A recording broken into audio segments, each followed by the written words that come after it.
Salve, Corinthians! Sejam bem-vindos aí a mais um livro aqui no canal. Vamos começar aqui então, Corinthians 100 anos de paixão. Muito obrigado ao Marco Piovan, que autorizou eu a ler essa obra muito completa, muito ampla, muito bem respaldada com imagens. Então vamos lá. Conta-se que o Santo Padre Papa Paulo VI, certa vez resolveu caçar os santos que não tinham comprovação histórica suficiente para a canonização. Segundo o livro Corintiano, graças a Deus, de Dom Paulo Evaristo Arnes, editora Planeta 2004, tratava-se de um reordenamento no calendário oficial da liturgia.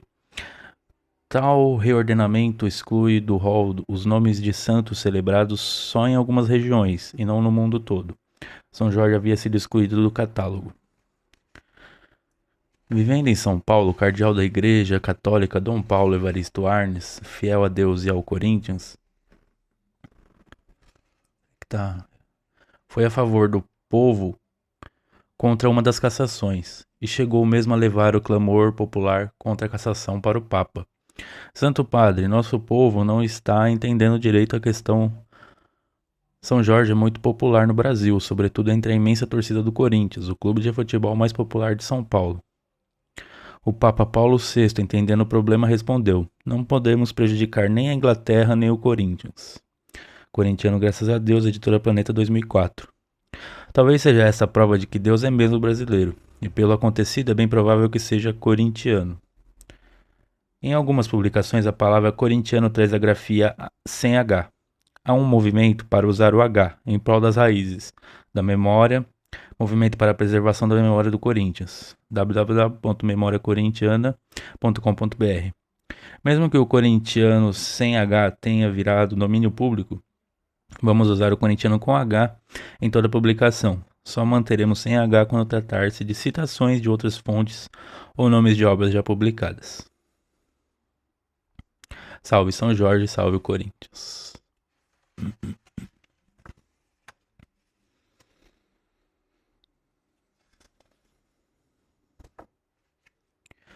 Eu gostava do Corinthians, meu time de futebol de botão era o Corinthians, meus ídolos eram jogadores corintianos. Eu o considero um dos maiores clubes do Brasil. Pelé, Edson Arantes do Nascimento. Tudo é Corinthians, Nelson Lerner, 2009, técnica mista. Para Helena, com amor e agradecimento por me apoiar nessa jornada alvinegra. Newton César.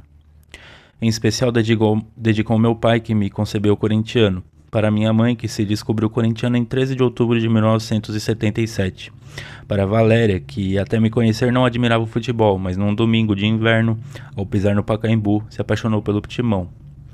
Ao meu filho Luca, que saberá perpetuar a paixão pelo futebol. Ao meu irmão Marcelo e aos meus sobrinhos Fernando e Enzo. Uma família totalmente alvinegra. E é claro a todos os torcedores loucos por ti, Corinthians. Marco Piovan. Valeu, Marco. Tamo junto, é nóis, vai Corinthians. Em 100 anos de história, muito aconteceu. Lembranças foram enfraquecendo. Alguns fatos tornaram-se nebulosos, o que é natural. O Corinthians nasceu em uma época em que a paixão, por vezes, era maior do que a informação. Nem todos os acontecimentos e jogos foram registrados. Parte da história se perdeu. Algumas informações publicadas, inclusive, são contraditórias. Se alguma informação faltar ou divergir daquela que a maioria imaginava, contamos com a compreensão e o carinho de todos. Não poder comprovar ou perder um e outro fato numa história centenária é, no fim das contas, um preço pífio a ser pago se comparado ao que mais importa, a paixão corintiana. Os autores.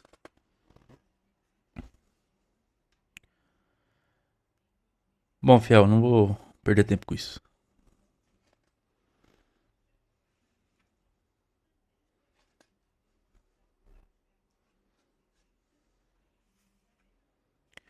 A dupla diária do século, Washington Oliveto. Passado corintiano sob o olhar do caricaturista, Tony D'Agostinho, 2009, técnica mista. Em 1963 eu ia fazer 12 anos de idade, mas já era corintiano, fanático, havia muito tempo, apesar de pressionado por quase toda uma família de vocação errônea. Minha mãe, Antônia, e minha nona, Lúcia, eram palmeiras. Minha avó, Judite, era portuguesa. Meu nono, Gerardo, era Juventus de Turim. Meu avô, Paulo, era 15 de Piracicaba. E meu pai, Wilson, que não ligava para o futebol, era Tietê, clube pelo qual tinha sido bicampeão da competição aquática São Paulo a nado. Já meus tios Nicola e Alexandre também eram Palmeiras e minhas tias Isaura e Odete eram igualmente portuguesa. Só meus tios Lígia e Armando eram Corinthians, graças a Deus. Em 1954, antes de eu fazer 3 anos de idade, eles me presentearam com um uniforme completo, igualzinho ao do nosso Gilmar dos Santos Neves, com joelheira e tudo. Me levaram para ver o Corinthians campeão do quarto centenário. Foi a minha salvação, virei corintiano para sempre, imune a qualquer pressão familiar.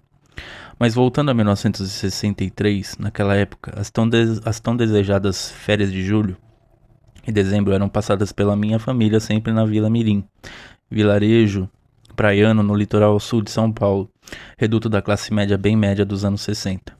Meu avô, o piracicabano Paulo, tinha uma casa por lá, na mesma rua em que o avô do meu amigo Tony também tinha uma casa. Só que o avô do Tony tinha uma outra coisa muito especial, ele era um Neco, Manuel Nunes, o Neco. Nascido em 1895, em 1963, apesar de se comportar como um menino, já estava com 68 anos de idade, já era estátua no Parque São Jorge desde 1929. Eu convivia com ele em forma de estátua de bronze diariamente quando ia treinar basquete no ginásio de esportes do parque, motivado pelo meu ídolo Vlamir Marques. Mas nas férias, minha convivência com o Neco era infinitamente mais especial. Conversava e jogava bola com o Neco de verdade, de carne e osso. Durante as manhãs, na varanda de sua casa, Neco contava para mim, para o Tony e para os outros meninos suas histórias com a camisa do Corinthians, time que foi várias vezes campeão, artilheiro e capitão da equipe de 1913 a 1930, com a camisa da seleção brasileira, com a qual foi bicampeão da Copa América de 1919 e 1922.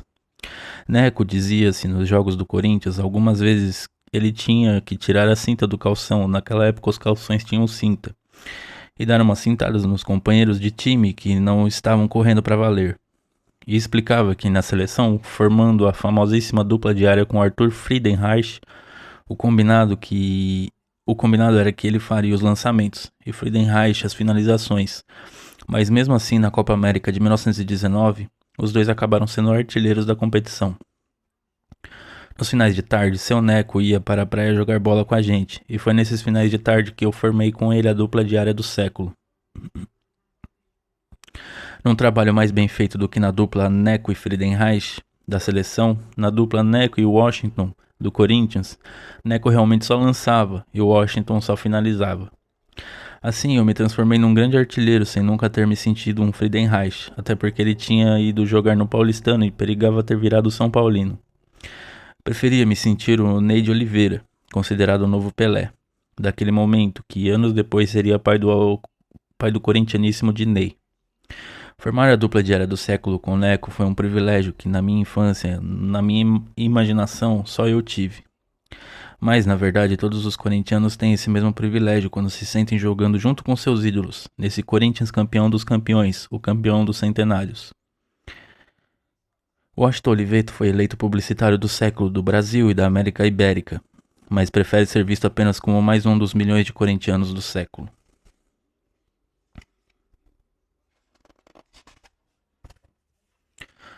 Esse livro nasceu de uma paixão, na verdade de muitas, mas precisamente de 100 anos de paixão. Palavras, fotos, emoções colocadas em cada página são o resultado de um trabalho sério que envolveu a confiança e o esforço de muitos, qual um time. O propósito desse Corinthians 100 anos de paixão é fazer com que os próximos 100 anos sejam lembrados e vividos com mais paixão ainda, se é que isso é possível. Afinal, não existe mais time como o Corinthians, não há nada como um corintiano, e qualquer tipo de explicação para esse fenômeno seria inadequado.